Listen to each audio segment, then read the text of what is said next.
We are Organic121, a leader in providing sustainable waste and energy solutions to municipality and businesses around the world.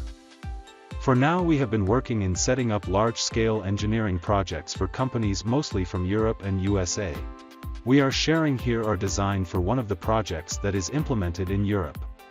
Our waste-to-energy facility can process up to 600 piles of tons of regions waste that cannot be reused or recycled. Curious about the process? Take a look inside our state-of-the-art operations. Once the waste trucks arrives, they are weighed and checked in before heading inside to the tipping hall. Residual households and commercial waste is unloaded onto the tipping floor and visually inspected for any unacceptable item, which are removed for separate recycling or proper disposal. Waste is then pushed into a storage pit and thoroughly mixed before being loaded into bins called hoppers, where it travels to the combustion chambers. The tipping and waste storage areas are maintained under negative air pressure, so that the odors associated with the waste are captured in the combustion process and destroyed. Once fed into the combustion chamber, waste is combusted in a self-sustaining process at temperature greater than 850 degrees Celsius. A typical hopper load is completely combusted in 1 to 2 hours.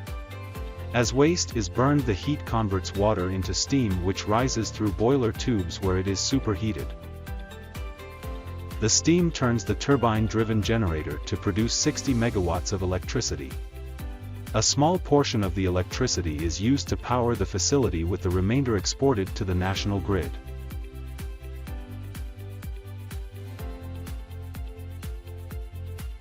Steam from the process is cooled, condensed back into water and returned to the boiler tubes, making it an efficient closed-loop system. After combustion, the volume of waste is reduced by 90%, leaving a non-hazardous ash and metal. Bottom ash is sent off-site where the metal is recovered for recycling and the ash is pushed to beneficial reuse.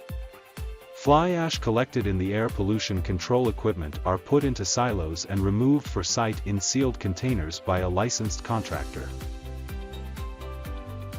The state-of-the-art air pollution control equipment ensures that emissions are well below limits to be fully protective of human health and the environment.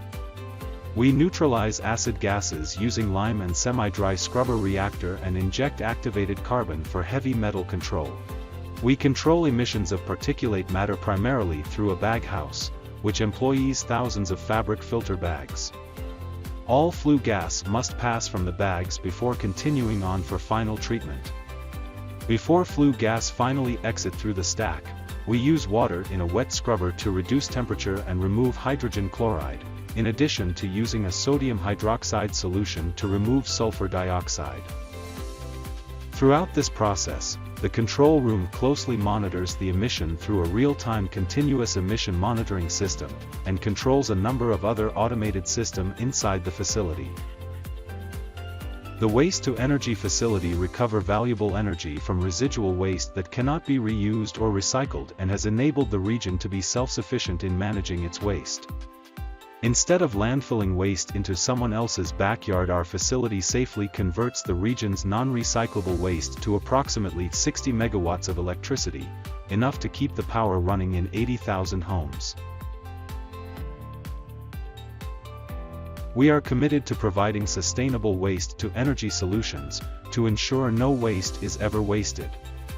Organic121, powering today, and protecting tomorrow.